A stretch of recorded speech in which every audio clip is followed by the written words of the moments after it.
Assalamualaikum warahmatullahi wabarakatuh. Perkenalkan, saya Kwina Auditania, NPM 2208260042. Saya dari angkatan 2022 kelas A. Jadi di sini saya akan mempresentasikan tentang hipertensi.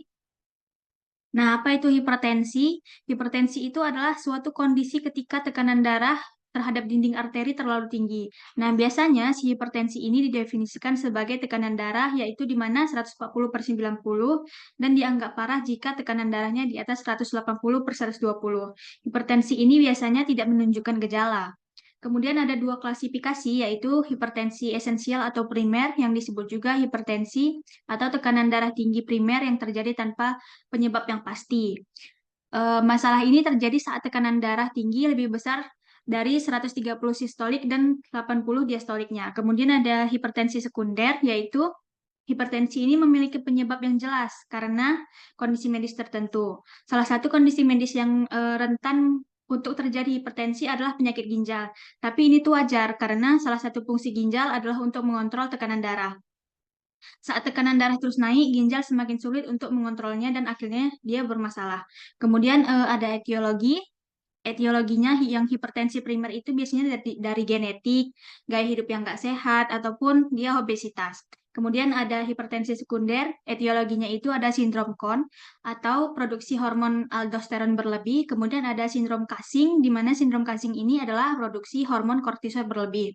Kemudian ada tumor kelenjar adrenal, kemudian ada obstruktif sleep apnea. Kemudian di patofisiologinya, hipertensi esensial ini kan tidak diketahui penyebabnya. Dia itu ada 90% kasus dan terjadi faktor predisposisi. Kemudian ada hipertensi sekunder yang disebabkan oleh penyakit lain. Dia ada 10% kasus dan terjadilah faktor predisposisi. Kemudian ada faktor keturunan ataupun ciri perseorangan ataupun kebiasaan. Kebiasaannya ini adalah konsumsi garam yang tinggi, kegemukan atau makanan yang berlebihan, ataupun dia stres, ataupun misalnya dia merokok. Kemudian ada karena minum alkohol, ada minum obat-obatan, misalnya epinefrin ataupun prednison. Kemudian ada gejalanya yaitu nggak semua hipertensi ini menunjukkan gejala, tapi hipertensi akan merasakan gejala-gejala kayak misalnya sakit kepala, terutama misalnya di belakang kepala, terus kemudian ada vertigo, kemudian ada dengung ataupun desis di dalam telinganya, kemudian penglihatan bermasalah dan nyeri di dadanya. Pada saat kita melakukan pemeriksaan fisik, kita melakukan ukur tensi secara akurat. Biasanya yang dilakukan 2 kali. Kemudian kenali gejala-gejala hipertensinya tadi, seperti yang sudah saya jelaskan tadi. Kemudian ada pemeriksaan penunjangnya, yaitu ada EKG, kemudian ureum kreatinin, kemudian hematologi. Di farmakologinya kita bisa ngasih tiazin like diuretik, kemudian ada S inhibitor, ada beta blocker, ada CCB, ataupun calcium channel blocker, kemudian ada angiotensin receptor blocker.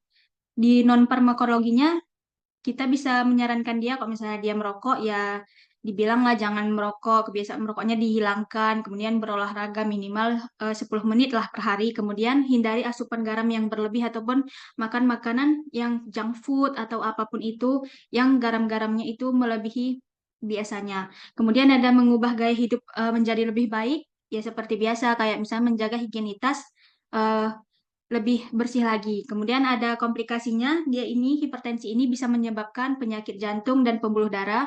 Kemudian dia bisa menyebabkan stroke juga, kemudian gagal ginjal, di kerusakan mata dan kemudian gangguan pada kehamilan.